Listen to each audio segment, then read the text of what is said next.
මම අද ආවේ ඔයාලට පොඩි ටිප්ස් වගේක් කියන්න. මේක ස්ටඩි ටිප්ස්. පළවෙනිම එක ඔයාලා නෝට් එක ඉස්සර වෙලාම ඕගනයිස් කරගන්න. ඒ කියන්නේ සංවිධානය කරගන්න. මම මොකක්ද පාඩම් කරන්නේ? ඔයා කැමති විදිහ පොඩි ස්ටිකේ නෝට්ස් අරගෙන ඒවා පොඩ්ඩක් ලියලා අලවලා ඒ විදිහට ඔයා හදාගන්න. ඊට පස්සේ දෙවෙනි එක තමයි ඔයගොල්ලෝ ක්ලාස් මග හරින්න නැතුවම යන්න. ඒ වගේම ඔයාට උගන්වන ගුරුවරයාත් එක්ක ඔයාලා ප්‍රශ්න අහන්න. එතකොට ඔයාලට ගොඩක් මතක හිටිනවා. ඒ වගේම ක්ලාස් එකට ගිහිල්ලා සම්බන්ධ වෙන්න ඔන්ලයින් සම්බන්ධ වෙනවා නම් ඒක හොඳට අවධානය දීලා අහන්න. ඔයගොල්ලෝ වෙන වෙලත් එක්ක ඔන්ලයින් ක්ලාස් වලට සම්බන්ධ වෙනවා නම් ඔයගොල්ලන්ගේ අවධානය බිඳිනවා.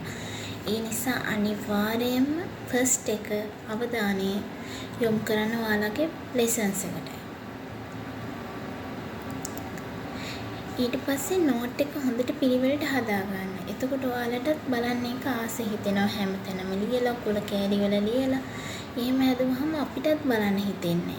ඒ නිසා පළවෙනියටම පෑන් 3ක් හරි අරගෙන ලස්සන පාට නිල්, කළු, රතු වගේ පෑන් 3 අරගෙන ඔයගොල්ලෝ එක පිළිවෙලට ලියන්න. ඔයාලටත් ආසෙ හිතෙනවා එතකොට පාඩම් කරන්න.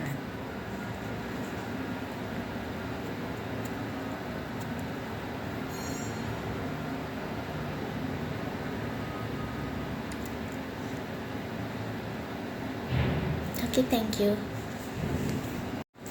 මම අද ආවේ ඔයාලට පොඩි ටිප්ස් වගේක් කියන්න. මේක ස්ටඩි ටිප්ස්.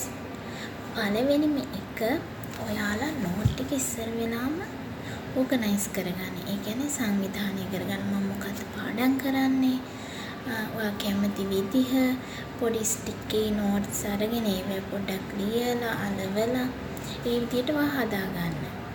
ඊට පස්සේ දෙවෙනි එක තමයි ඔයගොල්ලෝ ක්ලාස් මග හරින්න නැතුවම යන්න. ඒ වගේම ඔයාට උගන්වන ගුරුවරයාත් එක්ක ඔයාලා ප්‍රශ්න අහන්න. එතකොට ඔයාලට ගොඩක් මතක හිටිනවා. ඒ වගේම ක්ලාස් එකට ගිහිල්ලා සම්බන්ධ වෙන්න ඔන්ලයින් සම්බන්ධ වෙනවා නම් ඒක හොඳට අවධානය දීලා අහන්න. ඔයගොල්ලෝ වෙන වෙලත් එක්ක ඔන්ලයින් ක්ලාස් වලට සම්බන්ධ වෙනවා නම් ඔයගොල්ලන්ගේ අවධානය බිඳිනවා.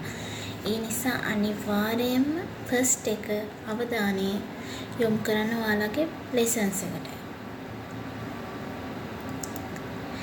ඊට පස්සේ නෝට් එක හොඳට පිළිවෙලට හදාගන්න. එතකොට ඔයාලටත් බලන්න එක ආසෙ හිතෙනවා හැමතැනම ලියලා කුල කෑලි වල ලියලා. එහෙම හදුවහම අපිටත් බලන්න හිතෙන්නේ.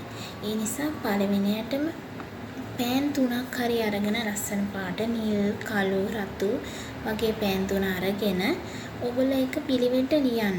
ඔයාලටත් ආසෙ හිතෙනවා එතකොට පාඩම් කරන්න.